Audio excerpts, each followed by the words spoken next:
نحمده ونصلي على رسوله الكريم أما بعد فأعوذ بالله من الشيطان الرجيم بسم الله الرحمن الرحيم واعبدوا الله ولا تشركوا به شيئا وبالوالدين إحسانا وبذي القربى واليتامى والمساكين والجار ذي القربى والجار الجنب والصاحب بالجنب وابن السبيل وما ملكت أيمانكم إن الله لا يحب من كان مختالا فخورا صدق الله العظيم سورة النساء پنځم پارا شپږ دیرشم نمبر آیت په مخکې آیتونو کې د یتیمانو او د زنانو حقوق بیان شو.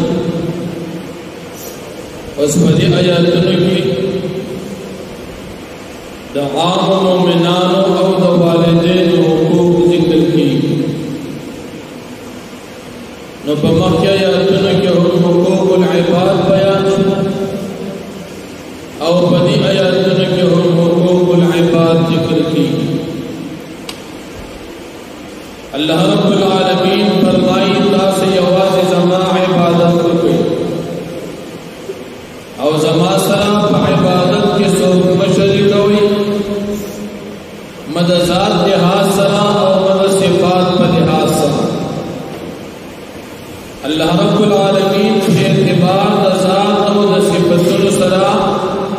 یوازې دې هیڅ قسم شریک نه لري.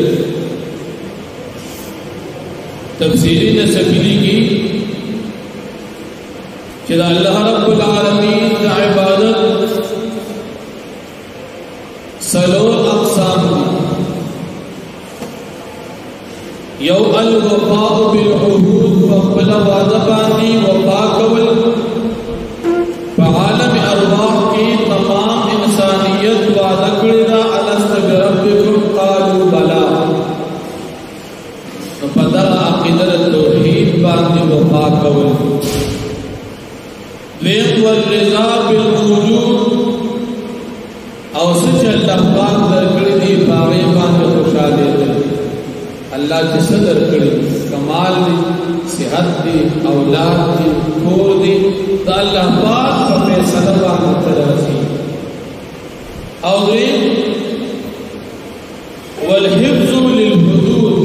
او کم حدود چل اللہ پاک تاس کا بیان کڑی دی دا غیر خیال ساتھ سنے منع کڑی اغم یاد ساتھ او دسی جو کڑی چدا کوا دا غیر خیال ساتل والحفظ للحدود. اصل رب والصبر على المفقود کہ صدر اللہ سی نپاغی بعد صبر کوا تاوان دیو مالی تاوان جانی تاوان دکور تاوان اولاد دی وفات تانا چلال پاغی صبر مور دی وفات پلار دی وفات ملګری وفات دا غتان لاړ دا عبادت تقاضا دا الله پاک د بندګۍ چې تو په دې باندې صبر وکړي. او بیا الله پاک ذکر کوي چې ما سره هیڅ قسم شریک نه جوړو. یو عقیده د توحید دا د په مقابل کې عقیده د شرک. اللہ رب العالمین په اعتبار د ذات او د صفاتونو سره یوازې منل دا توحید دی. تمام نظام بادشاہ یو الله ذات په لحاظ سره یوازې دی او د صفاتونو په لحاظ سره هم یوازې. او کله الله په اعتبار د ذات سره یو مني او په صفاتونو کې سره شریکان جوړ دا بیا عقیده شرک. دا اللہ نے علاوہ چاہتا تندیف زمکه نه لګي چې سجده ورته او نن سبا جعلي پلاستیکي پیران دغه خپل مریدان سجدې لري.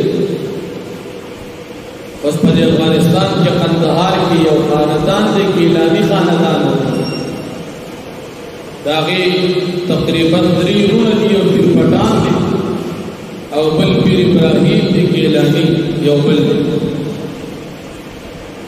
سیګریټ لګولي ګیره کومه دیدار پرشتوري د انګريزانو په شان چې په صورت کې اختیار کړی دي او وېدا پیر شیخ صاحب کرامت مونږ زودل د سره نه او مریدان راځي سجدي وته لګي دا پیر شیخ دا غشي بل دي دوانو دي عبادت نه کوي ټول عمر په شرابونو او فضولیات کې وخت تیر کړي. اب افغانستان کې چې د انګريزانو حکومت د هغه خاص سره او خلک لګیاري چې څنګه ټکټګيري دي پکړې مسري راځي په دې څه سجدي لګي د اسلام لګي اسلام کې دادي چې تب دا مبارک تندي الله نه علاوه چاته نه لګي دا داسې پیران د جهلي پیران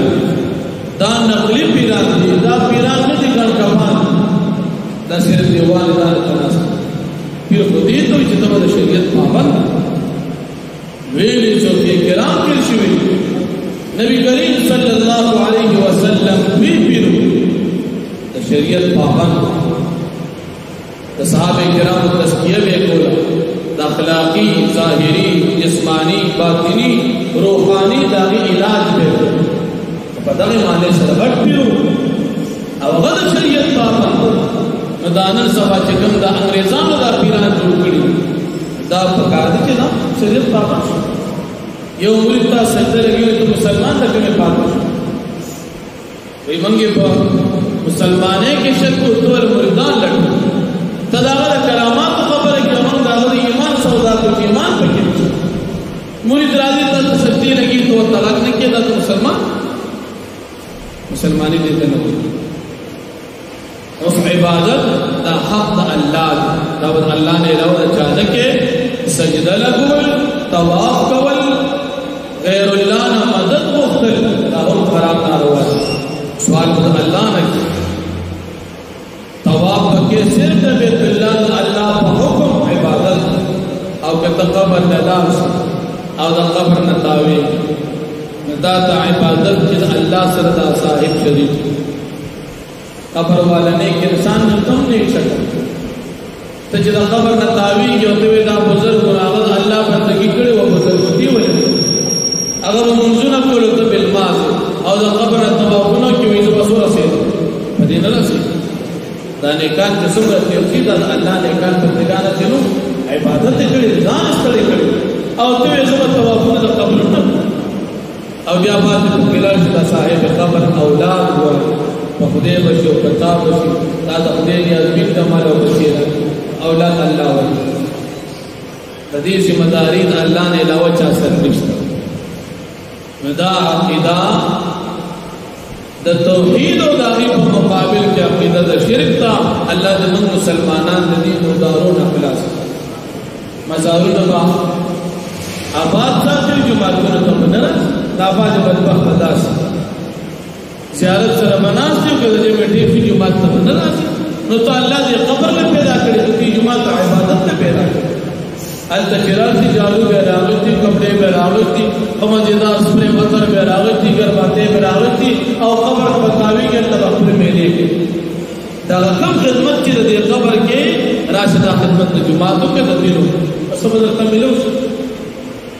او مسلمانانو سباتی سونه کې ډېر خراب کړو او بیا خصوصا د جعلی ګړ کفانو پیرانو خراب کړو چې کوم نیکان پیران دي د شریعت پابند د علوم عالمان ناغي دا شي نه دي علماء چې د ویل حقانيه کې ویل شيوخ اکابر غړ غړ پیران د علم او د شریعت خلک نیکان خلک الله جل شانه د موږ دغه بدعات او شرکيات نه وساتي بیا الله جل شانه فرمایي چې تاسو د خپل والدینو سره احسان او تفصیلی تسبیلی کی والدین سره به احسان په خبره کې کوي والدین سره به احسان په کار کې کوي والدین سره به احسان تاسو په مال کې کوي مثال دا پیسو د ضرورت پر پیسې ورکوي داغه د خدمت ضرورت کې خدمت دی کوي هغه سره خبره کینو په ادب په احتیاط پکې کاغه یو کار کې خدمت کې وسره په خدمت کې او چې داغه څه ضرورت دي د شریعت مطابق جائز هغه سره پوره کې دا د مور پلان سره احسان نن مسلمانانو په دې کې بیکار مور تکنزلی لا تکنزلی باج په کلام مور پلان وਹੀ دا چې بدبخت لکه دا لا مطلب مور پلان ولې دا وتر دینه پیدا دي چې دنیا کې ژوندۍ د مور او پلان برکت باج نه کوی داسي خدا ګورډې غلط انجام لري چې دنیا کې د سبوکل د مور پلان سره دا برکت ملاوي او دا ګورې شي اکثر تاسو ته پوښتنه کوي چې کوم ځای پلان ورته یا مور وي تاسو ته کوي د مور وایي وي د پلان هغه تر بیا سوال نه بس الله دې موږ تاسو د مور پلان د بیا ادب او اوسه او بیا الله پاک فرمایي د رشتہ دارانو سره به احسان ورور دې رشتہ دار خور دا ورور دا څومره رشتہ داران دي د دې سره به احسان کوو او بیا د یتیمانو سره به احسان کوي غریبانو سره به احسان کوي د ګوانډیانو سره یو ګوانډی نږدې دی او بل ګوانډی لري ګوانډی نږدې تفسیر نسبی لیکي چې ګوانډی نږدې دي ته وایي چې هغه سره په خاندان کې یو ګوانډی دی او ګوانډی لري دي ته وایي چې تاسو سره خاندان کې دي لیکن رشتہ دار دی نه دي احسان په دواړو سره او یا دې ګوانډي تاسو سره دیوال په دیوال کو او لري ګوانډي محله کې د سروسيږي لیکن ځان له اقوا د سره احسان نن مسلمانان ګوانډي تلګو مسلمانانو څومره چې دا وڅ کې خپل ګوانډي نه په اور کې ولاړ او بیا کله کله خپل تکبر او نشم کار کوئی دا زمانه یری نه هغه کې سړی دوستو تا کې نشته صفه خبردار نن چې څوک د سره جنگ نه کوي وای دا زمانه یری هغه خپل نشو تفکر هغه سړی ته هغه نه غلط پیدا الله پاک فرمایي تاسو د رشتہ دارانو سره سلوک کوئ د ګوانډیانو سره سلوک کوئ ګوانډي کر دی ولښتا مور کوا تاسو کې ترکاری ډوډۍ په حقړه او ګوانډي دی غریب د خپل اوس مطابق سره اخلاص کوا داسې مکوا چې ګوانډي ته ورنیا تشي او بلاره باندې چې راځي تا ته گاډي ودرولي چې هغه په راتلو کې پیمان ان سبا داسې ګوانډي ګل به د کور نه روباسي او په کوڅه کې میواجي چې مسلمان ګوانډي په دیدار تیریږي او ورته خیرې یا کور به مدیندار جوړ کی او د کور چې کوم ګنده پی د وو هغه بلار روباسي چې څوک په تیریږي او کپڑے بل ماځي دا موږ مسلمانانو کار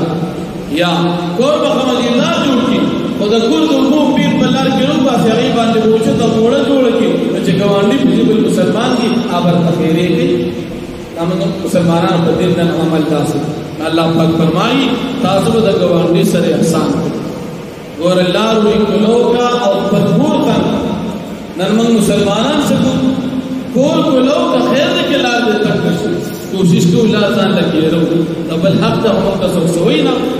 د دې خلاف او بل الله پاک فرمایي چې تاسو با وصاحب الجنه د ډېر ملګری سره به احسان کوئ نو بیا د ډډې ملګری دوه قسمه یو دایمي دي او بل وختي دي د ډډې ملګری نشي همیشه چې د سره اج کور والو اهل عیال دي د سره احسان کو او چې کله کله د سره وختي وي لکه مثال تاسو په درس کې ملګری ناس تاسو په روزه کې ملګری راغلي درې ورځې راغلي یا د سره مثال په مانځ کې لښار ته ودرې د سره احسان کو موږ مسلمانان ارزه کوي بیکار که چرته سره په سفر لاړ دومره پیمانه کې چې واپس د سره بیان نشي که چرته سره په گاډي کې رواني دومره تکلیف ورته او چې سره اړو د سره تللی نه وي که کله د سره باندې کې ودرېږي نو په باندې کې کوشش کوو چې هغه تکلیف ورته لکه مثال یو ځای پکې لګېدلې هوا شته نو موږ کوشش کوو چې خپل ودرېږو او قبل سړی ولاړ هغه د کې ورکو چې هغه د پکې د کاپ واشي دا زموږ مسلمانانو نن کمزوري او بیا الله پاک فرمایي چې د مسافر سره احسان کوي. د مسافر بیا تفسیر نسبی وایي دوه قسمه دي. یو مسافر هغه عام مسافر ستاسو رشتہ دار ملګری ملما وغیرہ نه دي هغه سره احسان کوي. او یو هغه مسافر دي چې هغه ستاسو ملما دي د ملما سره احسان کوي. حدیث بخاری شریف نبی کریم صلی الله علیه وسلم فرمایي من كان يؤمن بالله واليوم الاخر فليكرم ضيفه. سوچ چې په الله او آخرت ایمان لري آبد ملما سره احسان کوي. نن موږ څه کوو؟ د وسه کېږي ملما سره احسان، د ګاونډي سره احسان د وسه کېږي. نن سبا نن مسلمانان په دې کې کمزور دي. او بیا الله پاک فرمایي چې تاسو د خپل وینځو غلامانو سره احسان کوئ. اگر کافران ولې نه دي وینځو غلام د کافرانو په جهاد کې تاسو ګیر تاسو د هغې سره اختیارات چې تاسو مالکان شو تاسو غلامان وینځ شو هغې سره هم زیاتې احسان وکړو. او بیا الله پاک فرمایي چې الله پاک وایي چې زمینه نه ساتم د تکبر کوونکو سره او د ګاونډي او د رشتہ دارانو سره زیاتې کوونکو سره. دا وایي زما نه دي خو نو که ته وایې چې زه خو مخکې سر کې د جمع سره مونځ کوم او چې د الله خوښ نه نو په دې نه نږدې ځان سم. د قرآن پر زمونږ د عمل لپاره مونږ قرآن سره ساتلی یاره چې کور کې بیماري دی او ختم راله وکړي قرآن دې نه دی راغلی. یاره چې مړ شوي دوا دپاره ختم وکړي نو مونږ د عمل په ځای باندې هغه برکت ته توجه ډېره ورکړو. برکت د قرآن انتهایی زیات دی او مقصود د قرآن یوازې برکت دی عمل دی. الله پاک موږ تاسو د قرآن کریم عاملین جوړ کړو. نو الله دې څه فرمایي واعبدوا الله ولا تشركوا او تاسو عبادت کوي د یو الله او شریک م جوړوي د الله پاک سره شیئا دسسی ولا تشركوا به شیئا او تاسو شریک م جوړوي د الله سره هیڅ دا غیر الله ارسل دا پیر دی او قبر دی او قدرتی وغیرہ. وبالوالدین احسان او تاسو احسان کوي د مور پلار سره په احسان کول سره. وبذل القربى او د رشتہ دارانو سره نیکی کوي. والیتام او د یتیمانانو سره والمساکین او د غریبانو سره. والجار ذی القربى او د نزدې ګاونډي سره. والجار الجنوب او د لرې ګاونډي سره. موږ نن تکړه د نزدې ګاونډي ته دومره کنځلې کوو چې دومره کنځلې کافران هم نن نه کوي. نن موږ ګاونډي ته دومره کنځلې خو که چاته وي چې دا کنځلې مه کوه هغه نور هم په تکبر کې راشي او کنځلې شروع کنځلې کول کار د فاسق دی. نن چې کېږي نو په مخ کې سب کې به ناست ته به چې زمانې ولي والله دار خو چې کنځلې وورې توبې وباسي خدای پاک د خپله د چا ده داسې خاص ما کنځلې مخکې ورځې کې مې د یو سړي کنځلې واورېدې حیرانه شوم چې دا مشر سړي ته ګوره او دې دومره ستا کنځل ته ګوره. کنځلې خوند نه کوي. کنځلې کار د مسلمان نه دی. الله دې موږ تاسو د کنځل وساتي. وبذل القربى د رشتہ دارانو سره والیتام او د یتیمانانو سره والمساکین او د غریبانو سره والجار ذی القربى د نزدې ګاونډیانو سره والجار الجنوب او د لرې ګاونډیانو سره. وصاحب بالجنب او د ملګري د ډډې سره. وابن سبیل او د مسافر او د مېلمه سره احسان کوئ. وما ملکت ایمانکم او پنځه غلامان چې مالکان دي خلاصون ستاسو هغې سره احسان کوئ. ان الله لا يحب بشک الله پاک مینه نه ساتي من کان هغه چا سره چې وي مختالا زیاتي کوونکي د ګاونډیانو سره د رشتہ دارانو سره متکبرا فخورا او فخر کوونکي تکبر کوونکي. واخر دعوانا